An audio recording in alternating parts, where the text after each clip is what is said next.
O algoritmo do backpropagation tem um forte apelo matemático e ela vem da ideia chamada de regra delta generalizada, tá?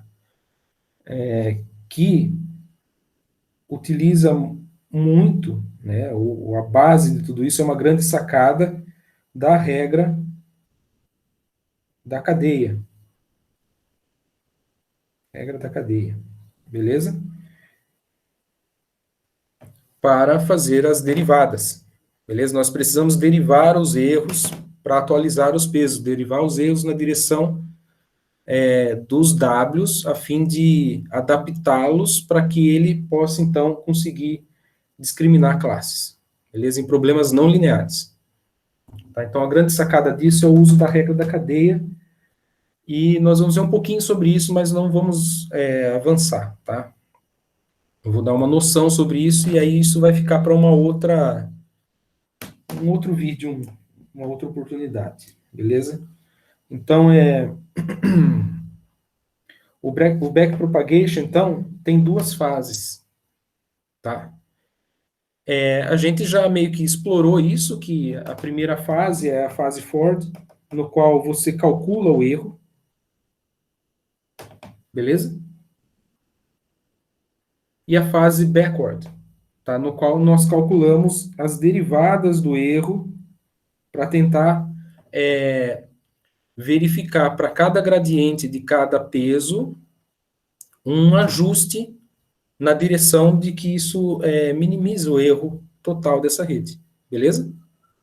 Ora, isso a gente já veio fazendo. Isso é parecido com o perceptron que a gente fez, né? A questão agora é que a gente tem que orquestrar tudo isso em uma rede com muitos pesos. Beleza?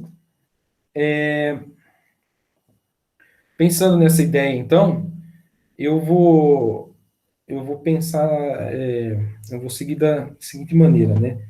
Primeiro, nós fornecemos um sinal, depois o algoritmo vem ajustando os pesos. Ele ajusta os pesos, essa parte backward, camada a camada. Beleza? Então, ele vem do fim para o começo, camada a camada, ajustando os pesos. Ok? Então, nós vamos avaliar como nós podemos fazer isso. Tá? Uma ideia intuitiva de como podemos fazer isso. Para a gente fazer só uma ideia de... Aqui, uma pequena rede aqui. Deixa eu ver aqui. Vou fazer uma rede aqui. Então, você tem... Vamos imaginar que você tem neurônios de entrada, neurônios na camada escondida.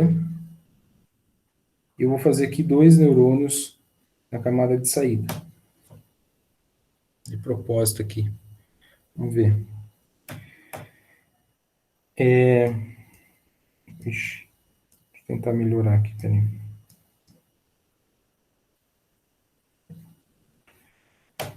Então,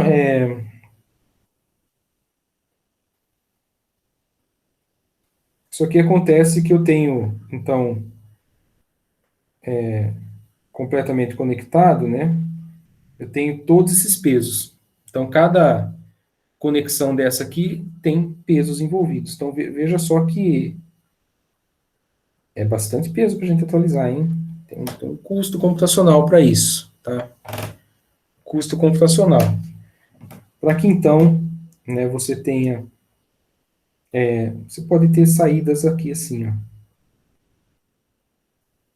E aqui você tem as entradas de um padrão. Você fornece 2 entradas aqui. Eu vou chamar essa camada de input. Aí tem a camada H e a camada de output. Beleza?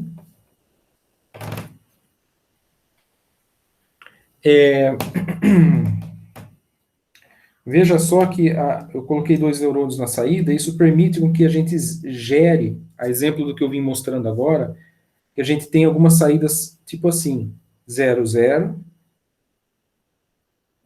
0, 1, 1, 0 e 1, 1, não é mesmo? Beleza? Essa saída eu vou chamar de, vou fazer assim, isso aqui é, vou chamar de YK, tá?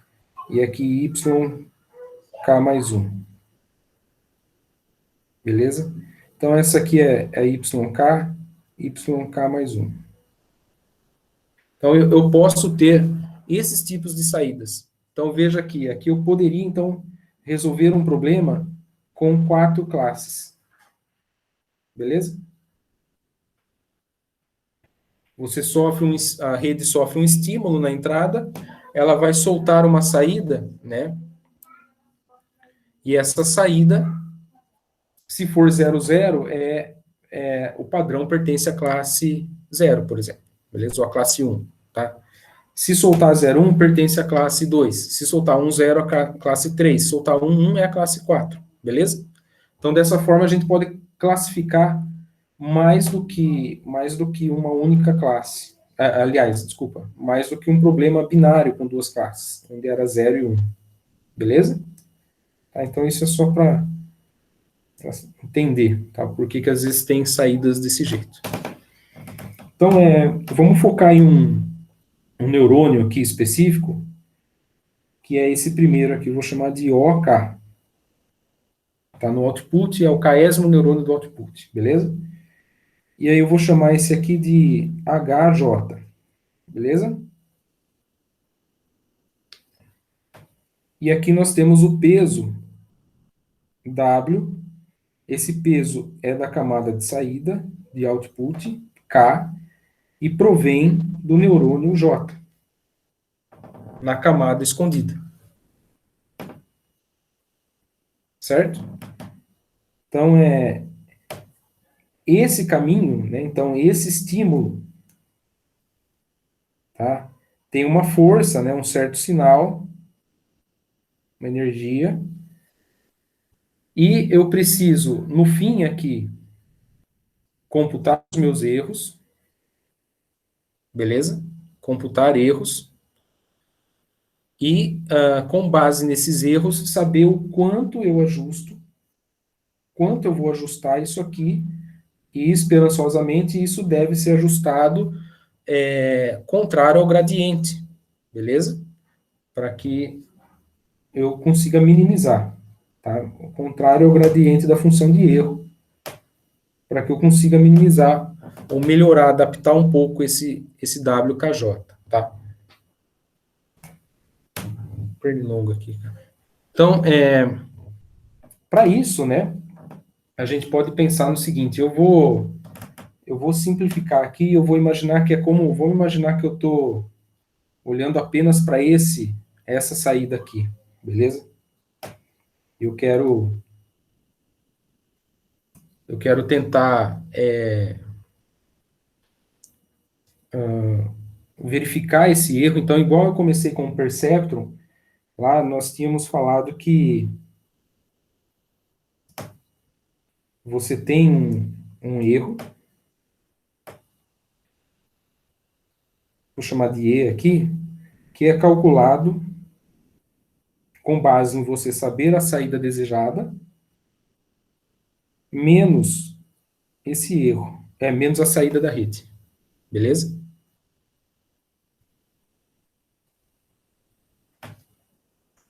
Poderia ser o YK aqui. Então, nós precisamos saber o quanto é esse erro, tá?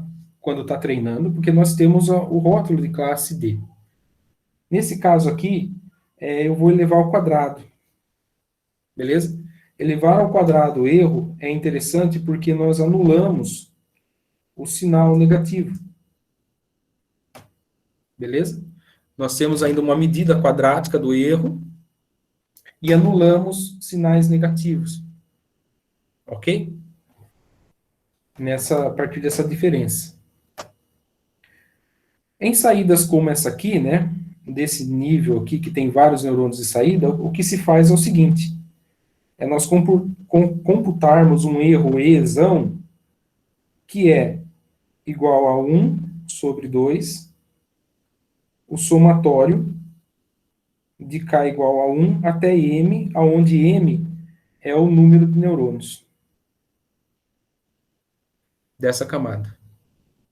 Beleza? Você tem M neurônios na camada de output, eu vou somar todos os erros, beleza? De cada neurônio. Ok? E dividir isso por 2. Tá? Então, esse é o erro que eu obtenho para essa camada de output. Tá? Estou computando todos os erros fornecidos por todos os seus neurônios, caso a gente trabalhe com mais neurônios no output. Alguém tem alguma dúvida? Ô, professor, por que meio? Boa pergunta. Esse meio é... A matemática, ela permite que a gente brinque aqui, né? Então, a gente tenta conseguir uma certa conveniência aqui, tá? Então, esse meio não vai afetar o resultado, beleza? Mas na hora da derivada vai ser conveniente, e acho que talvez você já imagina por que está o meio aí. Porque eu vou ter que derivar esse erro, tá? Vai pensando aí, se eu derivar esse erro, a derivada desse erro, o que acontece com esse meio depois da derivada? Dá para imaginar ou não? É que vai descer o 2 ali e vai se anular, né? Isso, basicamente isso. Não vai afetar o resultado e vai tornar o problema mais simples. Então, conveniências. Eu vou... Então tá bom. Obrigada. que funciona. Então, vamos lá. O que eu tinha falado é que isso aqui é tipo uma regra, a gente vai ter que se usar da regra da cadeia para conseguir derivar esse erro, beleza? Porque no caminho disso tem funções de ativação, tá? Então, lembra, quando eu comecei a falar do perceptron, eu mostrei uma atualização, né, como atualiza os pesos no perceptron, eu desconsiderei a função de ativação, tá? Que é essa degrau. Desconsiderei ela. Um bom motivo para desconsiderar, alguém sabe por quê? Olhando para essa função, como ela é aqui, esse degrau, sendo que eu preciso de uma derivada. Alguém sabe? Eu preciso calcular uma derivada aqui a partir da saída dessa função. Só que no comecinho ali eu desconsiderei ela no ajuste do perceptron, porque a função de ativação original dele é essa degrau. E aí ranquei ela fora, por conveniência também. Por que eu ranquei ela fora? Vamos lá. Espera aí que eu já vou ver isso. Então, quando eu penso nessa regra da cadeia aqui, o que eu estou querendo dizer é que nós precisamos derivar esse erro, tá? E esse erro, ele depende, tá? Ou ele tem no seu... Né, ele tem uma dependência da minha saída da rede aqui, beleza? Essa y estimada, ok? Essa y é o resultado exatamente de uma função de ativação, beleza? Calma lá. Então, vamos lá para que a Vitória já tinha falado. A derivada disso vai ser 2 sobre 2. Eu vou assumir agora aqui como se eu estivesse olhando, tá? A ideia aqui é nós vamos atualizar, eu quero atualizar, prover uma forma de atualizar esse peso aqui, beleza? Eu quero atualizar só esse cara, o WKJ, beleza? Então, para isso, eu tenho que enxergar o quanto ele contribui para o erro, e aí nós começamos a derivar o erro na saída, beleza? Aí eu vou assumir que você tem uma saída DK, tá? Que é uma saída esperada DK, menos a que a rede forneceu, YK, beleza? Então, aqui eu estou fazendo a regra da cadeia, né? Eu derivei essa função e mantive os termos internos aqui, tá? E agora eu preciso fazer isso vezes a derivada dessa parte interna dela, tá? Fazer a derivada disso aqui. A derivada disso, eu vou resumir aqui, e aí eu já vou falar mais sobre, em zero, porque o D é constante e some, né? Ups. E aí eu vou colocar aqui, tentar ajeitar dessa forma. Fazer a derivada da função K, a função de ativação do output, tá? Desse neurônio OK, derivado na direção de ZK vezes a derivada de ZK na direção finalmente, do meu WKJ. Beleza? Ora, percebam que o que eu fiz aqui é uma oportunidade que a regra da cadeia nos dá, que é de enxergar dentro desse neurônio OK, de output, e eu preciso saber, então, quanto que eu ajusto o meu peso. Então, veja só, o meu peso está aqui. Ops, caraca. O meu peso está aqui.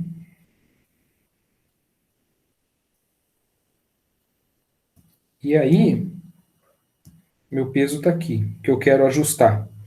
Só que eu vou ajustar com influência, né? Ele provê para mim um resultado Z, beleza? Que é a combinação linear.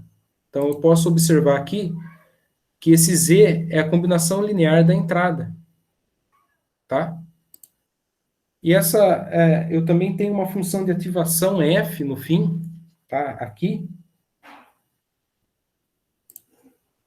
que recebe o Z, tá? Então, eu derivo essa função de ativação na direção de Z e o Z na direção de W, tá? Para assim ajustar o seu peso, ok?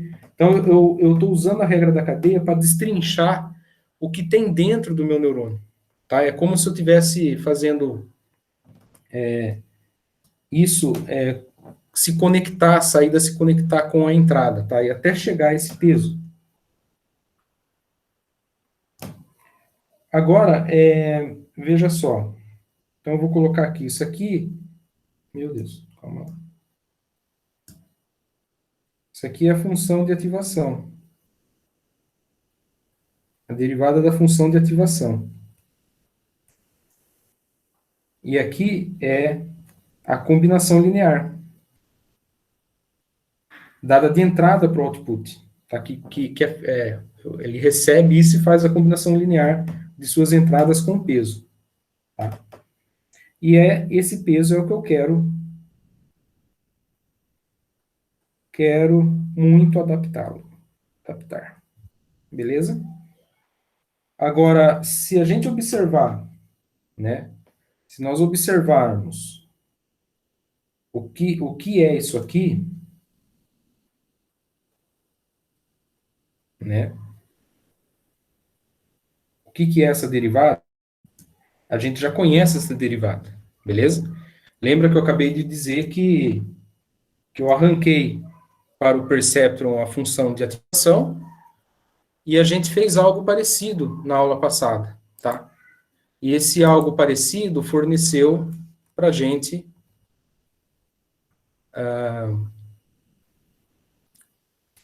algo como isso aqui, e na realidade a derivada, né? Essa derivada o resultado dessa derivada aqui, ela é expressada na base como sendo o xi aqui, Ou seja, a derivada disso é a própria entrada. A própria entrada do neurônio é a derivada. Tá? Então, por quê? Porque eu estou derivando a minha combinação linear na direção de W, o resto é tudo constante, e o meu W some e fica o seu multiplicador, que é a própria entrada, tá? Que multiplica esse WKJ, ok?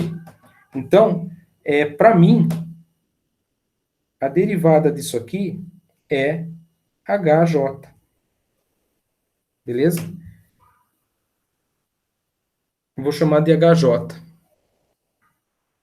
tá? Ou poderia ser YJ, né? Melhor.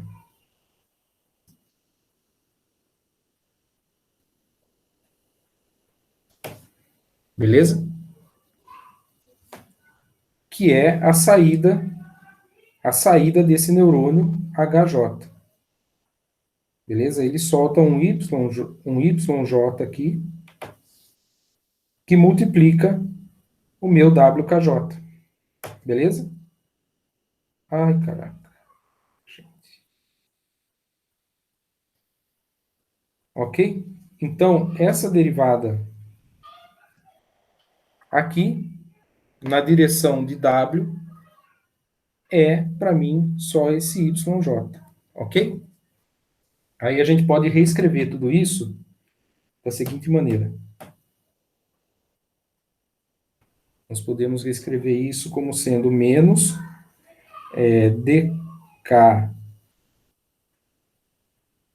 menos o y dado pela rede, pelo neurônio, desculpa, de output, vezes, vou simplificar aqui chama de O linha, a derivada de OK na direção de Z OK vezes YJ. Beleza? Então,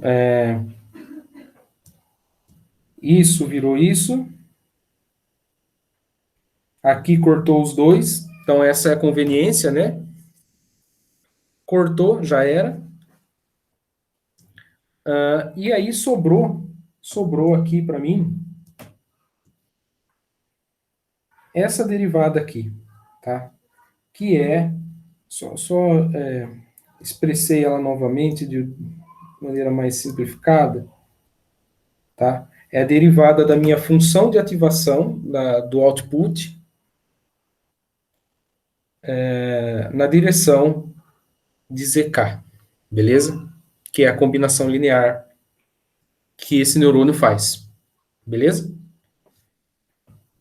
Isso aqui eu posso, ora, tá ficando bem claro agora, né, o que está acontecendo. Isso aqui eu posso chamar de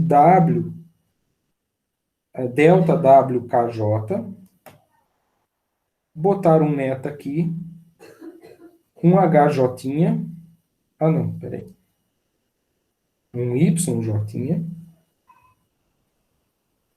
DK menos a saída desse neurônio, YK, vezes o meu F, a função de ativação desse output, derivado na direção de Z.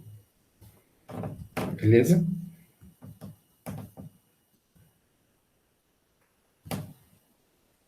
E isso aqui se parece com o quê?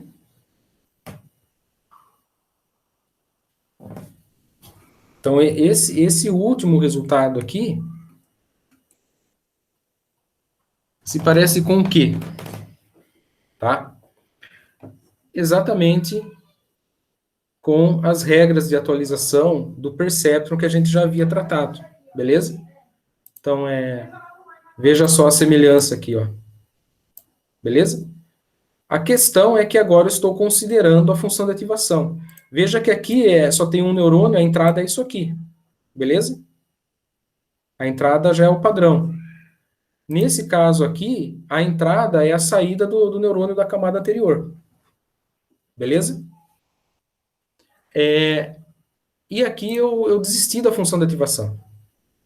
Por um motivo. Alguém sabe o motivo? Eu vim parar aqui, então, na possibilidade de ter uma derivada aqui da função de ativação. E isso aqui né, essa parte acima aqui é a ideia da regra delta generalizada.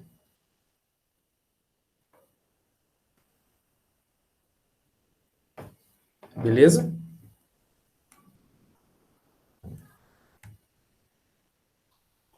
Por quê?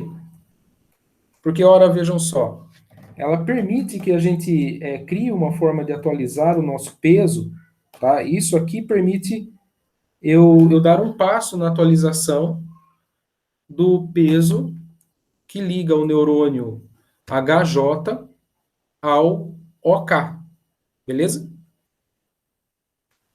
E a regra delta generalizada, ela é uma forma de eu utilizar várias funções de ativação.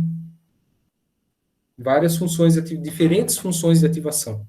Tá? Porque agora eu basicamente tenho que encaixar a derivada dessa função de ativação bem aqui. Beleza?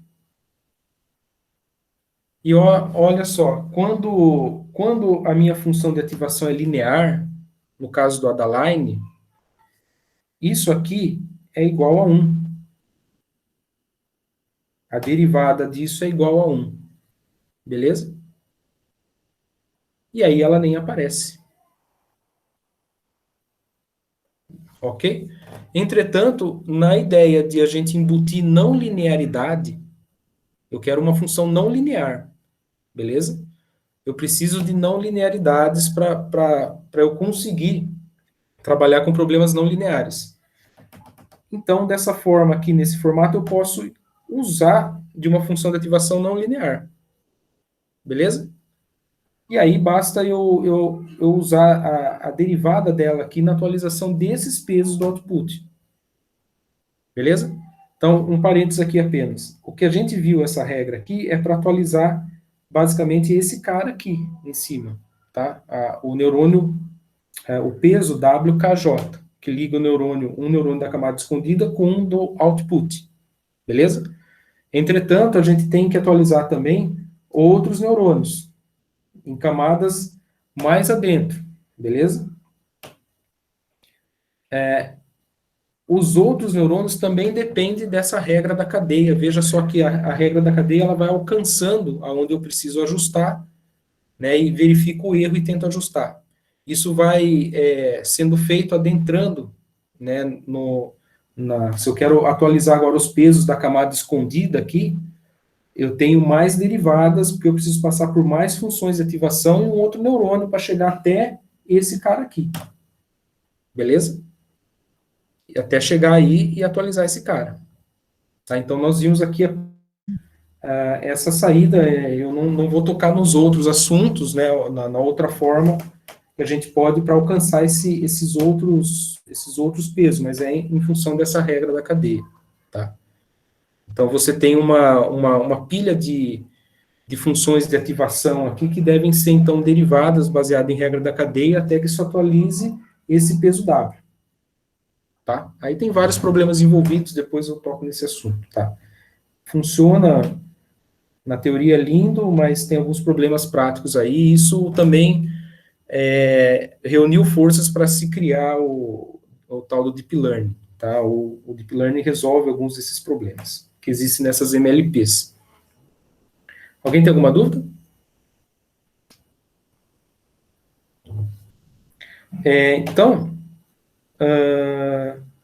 sabendo agora que a gente pode escolher, tá? Olhando aqui embaixo essa função de ativação, a gente pode escolher um cardápio de funções de ativação.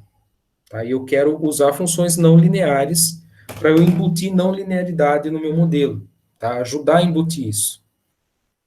Então, eu passo para o próximo slide aqui.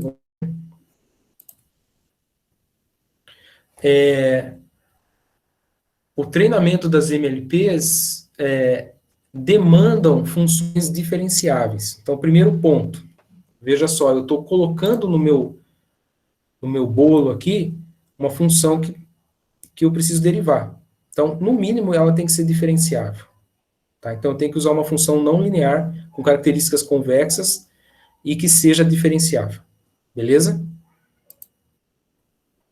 E olha só, as funções de limiar e degrau são descontínuas.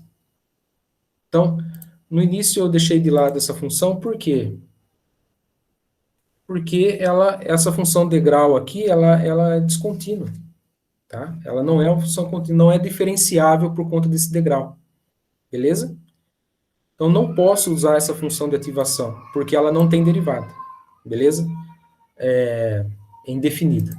Ok?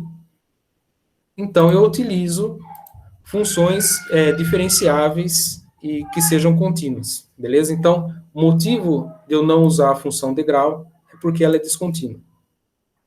Beleza? Solução. Eu quero, então, uma função de ativação, e a mais simples, hoje tem um cardápio gigante de funções de ativação. Tá? O que se utilizava lá atrás são funções de ativação que se aproximam da limiar, da degrau. Então, veja só, isso aqui quase que faz um degrau, né? Vou voltar aqui.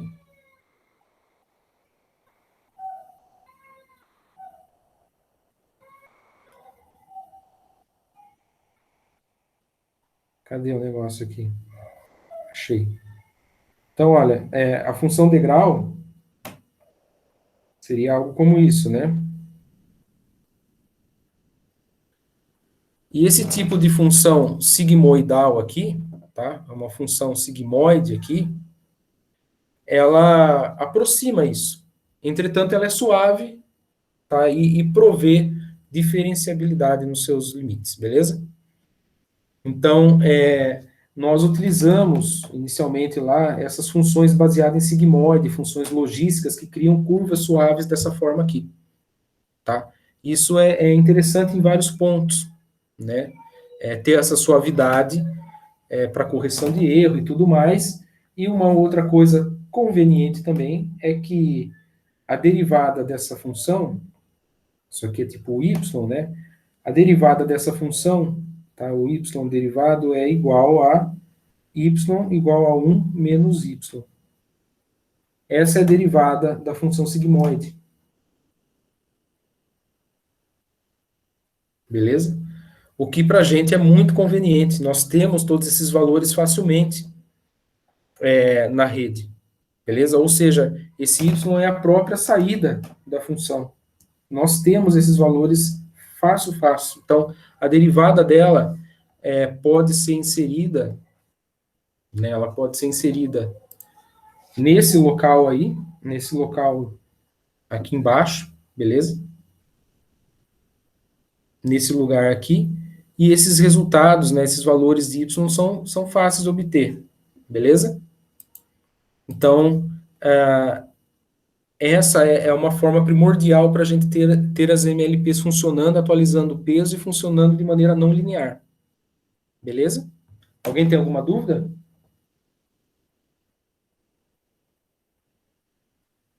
Para avançar nessa ideia, né,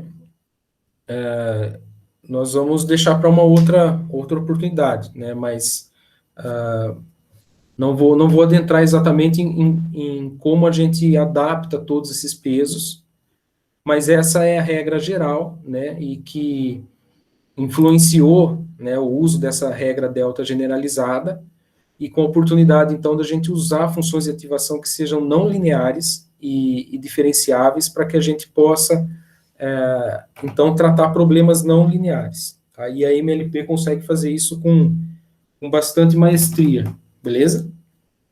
Então, e essas são as mudanças que ocorreram do perceptron até a gente orquestrar uma rede com vários neurônios, de forma a fazer essa atualização de peso e tudo funcionar. Tá? Então, a base disso tudo é cálculo, né? Já adianto que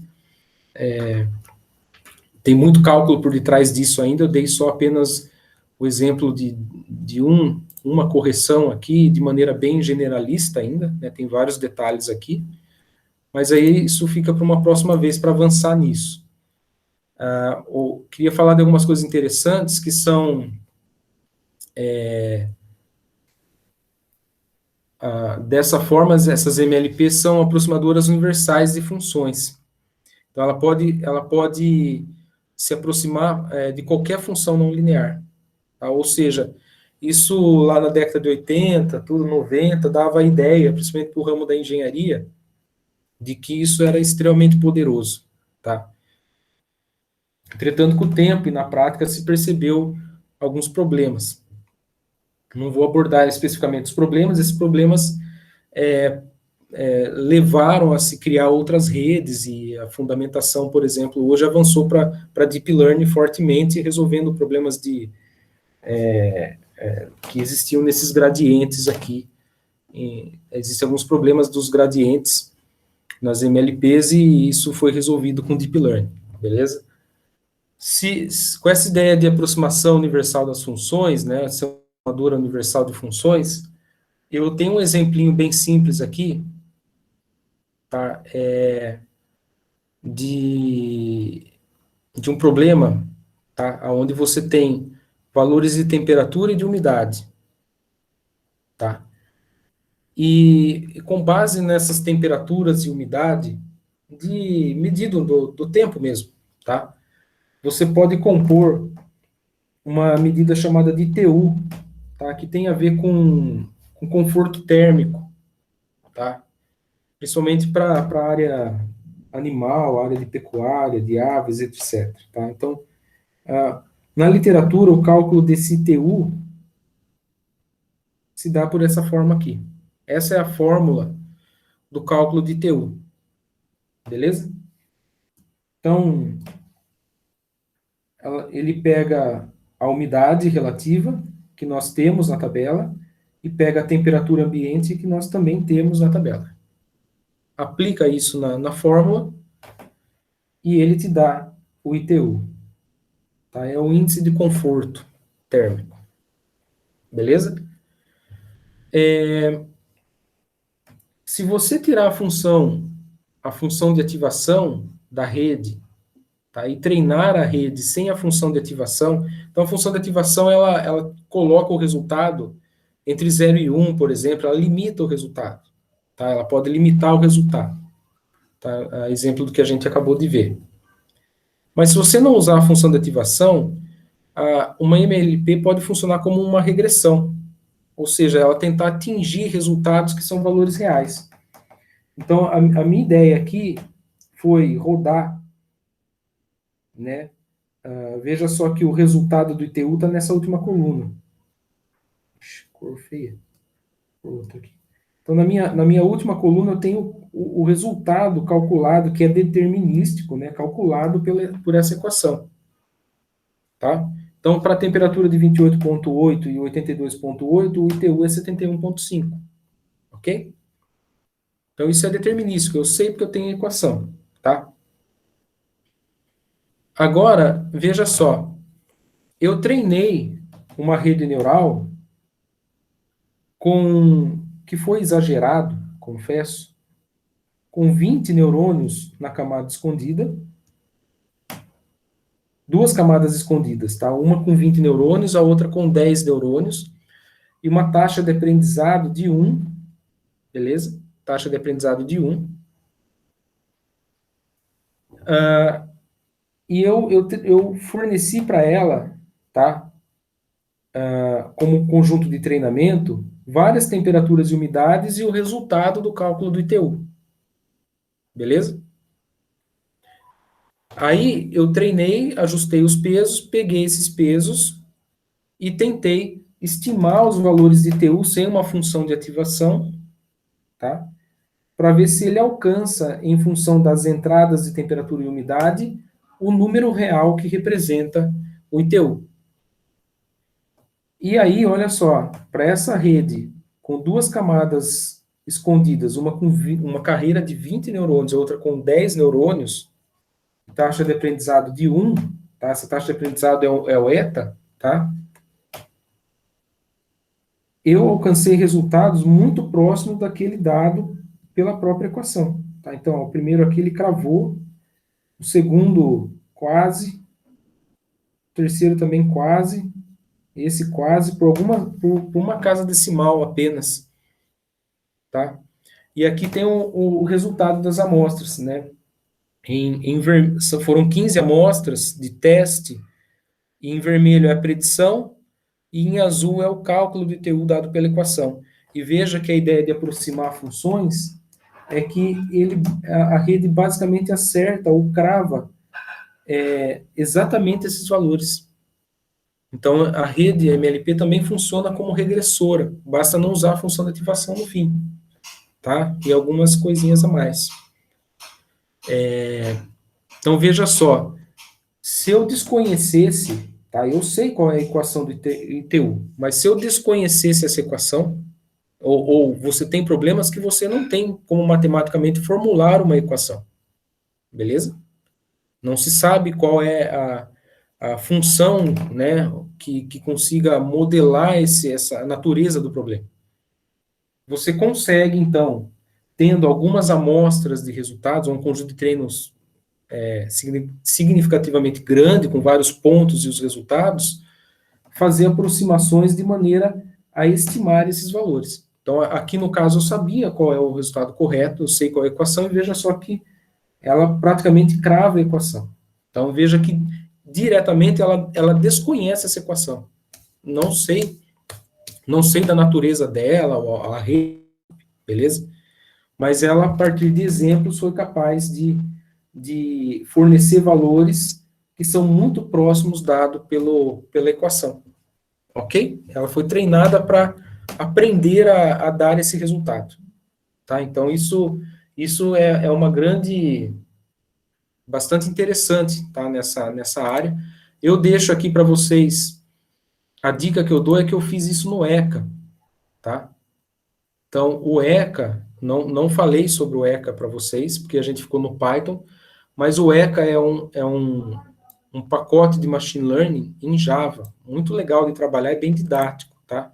Então, quem quiser fazer o download, experimentar como funciona, tem como fazer o download e ele tem uma interface gráfica para você carregar os dados e rodar em vários classificadores, como se fosse o scikit do Python. Tá? Tem vários classificadores, vários agrupadores, dá para fazer pré-processamento, e é um projeto da Universidade de Waikato,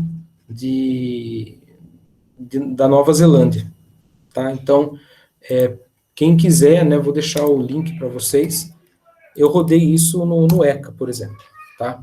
Que funciona bastante para exemplos didáticos, tá? Funciona bastante trabalhar com o ECA, tá? Ele é bem legal, tá? Inclusive tem um livro, que inclusive eu até tenho aqui, que é baseado, né? É um livro de data mining, tá? É exatamente esse aí, ó, que é baseado em experimentos práticos, né? Na prática, usando essa ferramenta, o ECA, como ferramenta de trabalho mesmo, para fazer os experimentos e aprender, tá? Então, data mining tem tudo a ver com machine learning, né? Machine learning é uma forma da gente conseguir explorar padrões dentro do ramo de data mining, beleza? Então, fica a dica aí para vocês darem uma olhada como funciona, se não conheciam esse ECA ainda, beleza?